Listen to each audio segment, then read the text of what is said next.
Recording by Caveat. The Strange Orchid by H.G. Wells. The buying of orchids has always had in it a certain speculative flavour. You have before you the brown, shrivelled lump of tissue, and for the rest you must trust your judgment, or the auctioneer, or your good luck. As your taste may incline, the plant may be moribund or dead, or it may just be a respectable purchase, fair value for your money, or perhaps, for the thing has happened again and again, there slowly unfolds before the delighted eyes of the happy purchaser, day after day, some new variety, some novel richness, a strange twist of the labellum, or some subtler coloration, or unexpected mimicry. Pride, beauty, and profit blossom together on one delicate green spike, and it may be even immortality, for the new miracle of nature may stand in need of a new specific name. And what so convenient as that of its discoverer, John Smithier?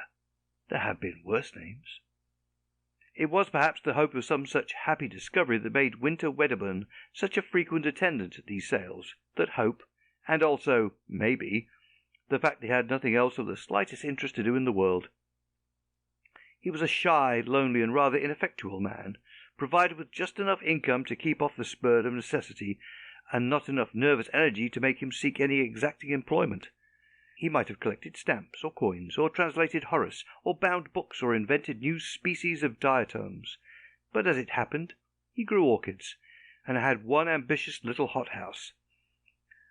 "I have a fancy," he said over his coffee, "that something is going to happen to me today." He spoke as he moved and thought, slowly.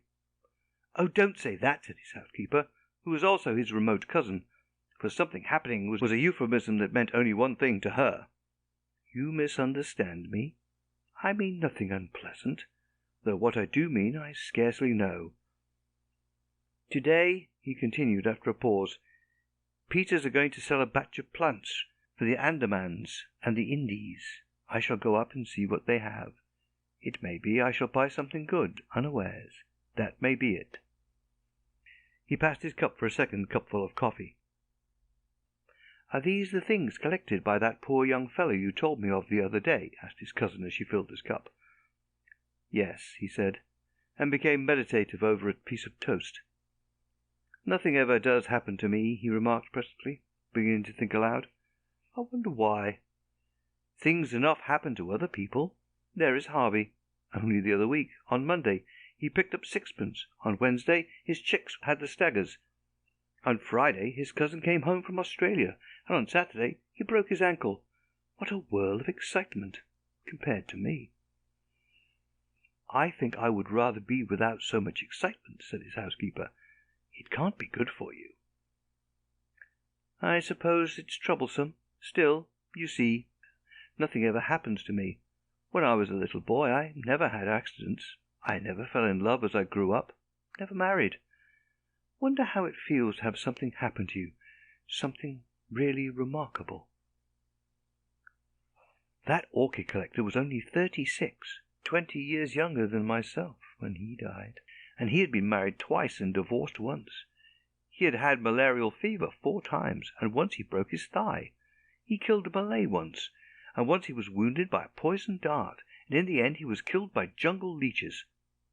It must have all been very troublesome, but then it must have been very interesting, you know, except perhaps the leeches. "I am sure it was not good for him," said the lady with conviction. "Perhaps not." And then Wedderburn looked at his watch. 23 minutes past 8. "I'm going up by the 11:45 train, so there's plenty of time. I think I'll wear my alpaca jacket. It is quite warm enough, and my grey felt hat and brown shoes, I suppose." He glanced out of the window at the serene sky and sunlit garden, and then nervously at his cousin's face. "I think you had better take an umbrella if you're going to London," she said, in a voice that admitted of no denial. "There's all between here and the station coming back." When he returned he was in a state of mild excitement. He had made a purchase. It was rare that he could make up his mind quickly enough to buy, but this time he had done so. "There are Vandas," he said, "and a Denobi, and some Phalaenopsis." He surveyed his purchases lovingly as he consumed his soup. They were laid out on a spotless tablecloth before him, and he was telling his cousin all about them as he slowly meandered through his dinner. It was his custom to live all his visits to London over again in the evening for her and his own entertainment. I knew something was going to happen today, and I have bought all of these. Some of them, I feel sure, do you know, that some of them will be remarkable. I don't know how it is, but I feel just as sure as if someone had told me that some of these will turn out remarkable. That one, he pointed to a shriveled rhizome, was not identified. It may be a Palaeonopsis, or it may not. It may be a new species, or even a new genus. And it was the last that poor Batten ever collected. I don't like the look of it, said his housekeeper. It's such an ugly shape. To me it scarcely seems to have a shape. I don't like those things that stick out, said the housekeeper. It shall be put away in a pot tomorrow. It looks, said the housekeeper, like a spider shamming dead. Wedderburn smiled and surveyed the root with his head on one side. It's certainly not a pretty lump of stuff, but you never can judge of these things from their dry appearance. It may turn out to be a very beautiful orchid indeed. How busy I shall be tomorrow! I must see tonight just what to do with these things, and tomorrow I shall set to work. They found poor Batten lying dead or dying in a mangrove swamp. I forget which. He began again presently, and with one of those very orchids crushed up under his body. He had been unwell for some days with some kind of native fever, and I suppose he fainted. Those mangrove swamps are very unwholesome. Every drop of blood, they say, was taken out of him by the jungle leeches. It may be that very plant that cost him his life to obtain. I think none the better of it for that. Man must work though women may weep, said Wedderburn with profound gravity. Fancy dying away from every comfort in a nasty swamp. Fancy being ill of fever with nothing to take but chlorodyne and quinine. If men were left to themselves, they would live on chlorodyne and quinine, and no one around you but horrible natives. They say the Andaman Islanders are the most disgusting wretches, and anyhow, they can scarcely make good nurses, not having the necessary training. And just for people in England to have orchids. I don't suppose it was comfortable, but some men seem to enjoy that kind of thing, said Wedderburn. Anyhow, the natives of his party were sufficiently civilized to take care of all his collection until his colleague, who was an ornithologist, came back from the interior, though they could not tell the species of the orchid and had let it wither. And it makes these things more interesting. It makes them disgusting. I should be afraid of some malaria clinging to them. And just think there's been a dead body lying across that ugly thing. I never thought of that before. There, I declare I cannot eat another mouthful of dinner. I will take them off the table, if you like, and put them in the window seat. I can see them just as well there. The next few days he was indeed singularly busy in his steamy little hothouse, fussing about with charcoal, lumps of teak, moss, and all the other mysteries of the orchid cultivator. He considered he was having a wonderfully eventful time. In the evening he would talk about these new orchids to his friends, and over again he reverted to his expectation of seeing something strange. Several of the Vandas and the Dendrobium died under his care, but presently the strange orchid began to show signs of life. He was delighted, and took his housekeeper right away from jam-making to see it at once, directly he made the discovery. "That is a bud," he said, "and presently there will be a lot of leaves there, and those little things coming out here are aerial rootlets." "They look to me like little white fingers poking out of the brown. I don't like them," said the housekeeper. "Why not?" "I don't know. They look like fingers trying to get at you. I can't help my likes and dislikes." "I don't know for certain, but I don't think there are any orchids I know that have aerial rootlets quite like that. Maybe my fancy, of course. You see, they are a little flattened at the ends." "I don't like 'em," said the housekeeper, suddenly shivering and turning away. "I know it's very silly of me, and I'm very sorry, particularly as you like the thing so much, but I can't help thinking of that corpse." "But it may not be that particular plant. That was merely a guess of mine." His housekeeper shrugged her shoulders. "Anyhow, I don't like it," she said. Wedderburn felt a little hurt at his dislike to the plant, but that did not prevent his talking to her about orchids generally, and this orchid in particular, whenever he felt inclined. "There are such queer things about orchids," he said one day, "such possibilities of surprises.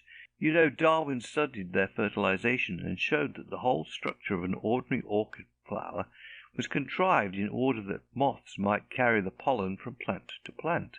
Well, it seems there are a lot of orchids known the flower of which cannot possibly be used for fertilization in that way. Some of the cyprideans, for instance, there are no insects known that can possibly fertilize them, and some of them have never been found with seed." "But how do they form new plants?" "By runners and tubers, and that kind of outgrowth.